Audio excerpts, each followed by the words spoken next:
folks, and welcome to discussion number 1 in the Prosperity Gospel in America. Today we're talking about the rich, the poor, and the lucky.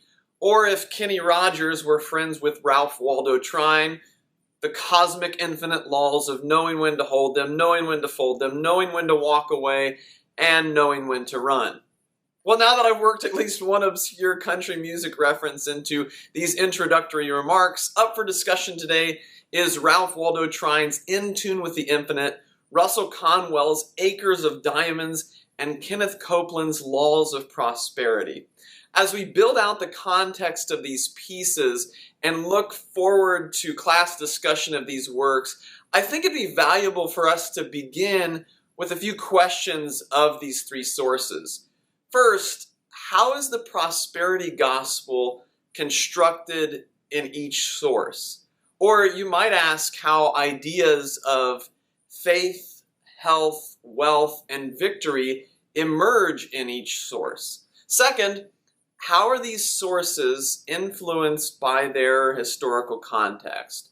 Third, what's the theological and historical impact of these sources? And finally, how are they related? Right? Especially considering the fact that Trine and Conwell are writing nearly 75 to 100 years apart from Copeland.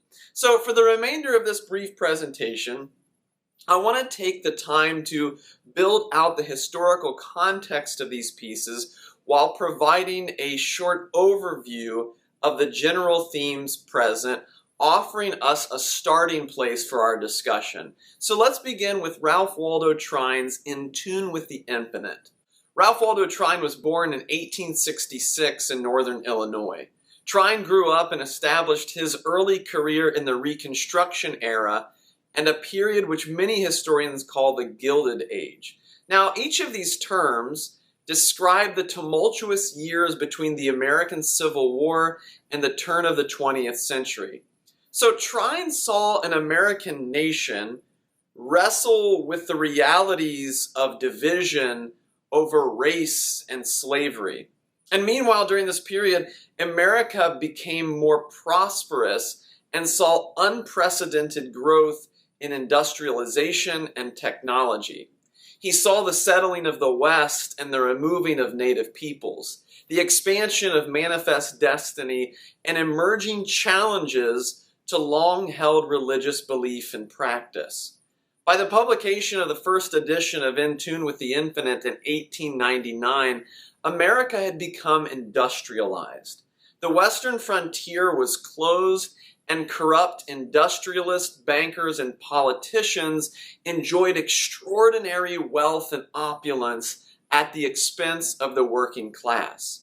The gap between the rich and the poor expanded to levels never seen before in America. The march of industrial progress and emergence of Darwinism, not only as a biological study, but as a social theory, it challenged religious belief.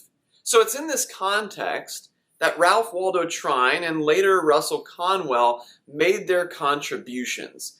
Trine became an influential early New Thought writer, an early pioneer of the New Thought movement, which was an intellectual and religious movement that attempted to recover ancient wisdom regarding the interaction between thought, belief, consciousness, and the effects within and beyond the human mind.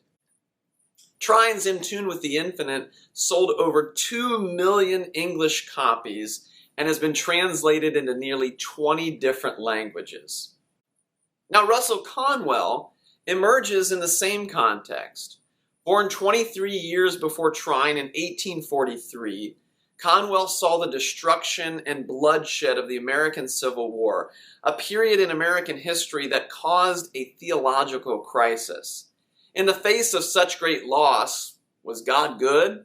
Was God powerful? Did God favor the American experiment?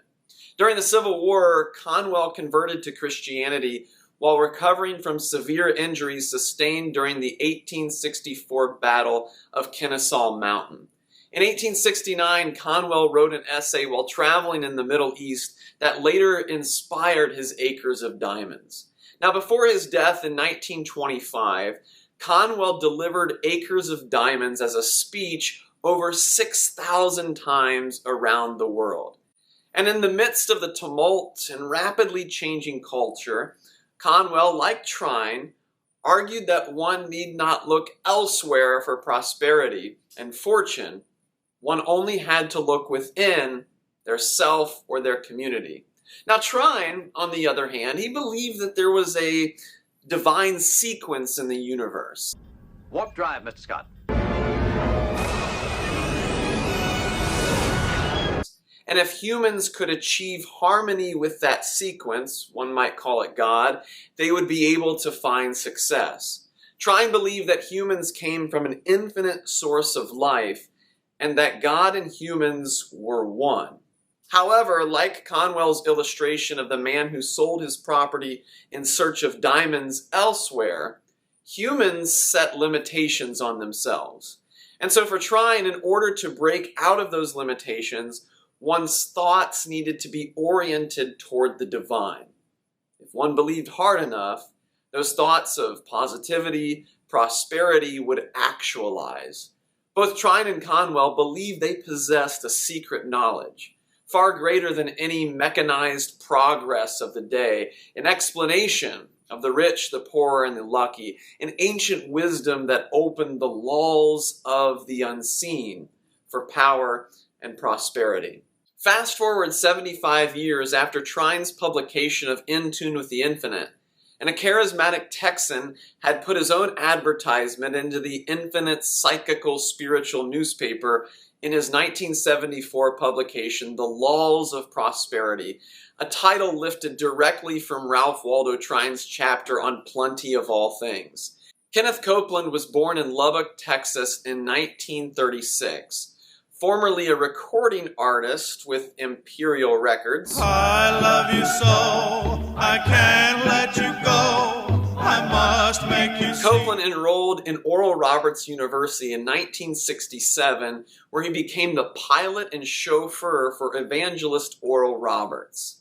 Now, Oral Roberts was one of the most recognized charismatic televangelists in America, and was well known for faith healing and his direct mail campaigns for seed faith that promised many of his viewers who were poor racial minorities that seed money given to his ministry was an act of faith and that God would bless that act.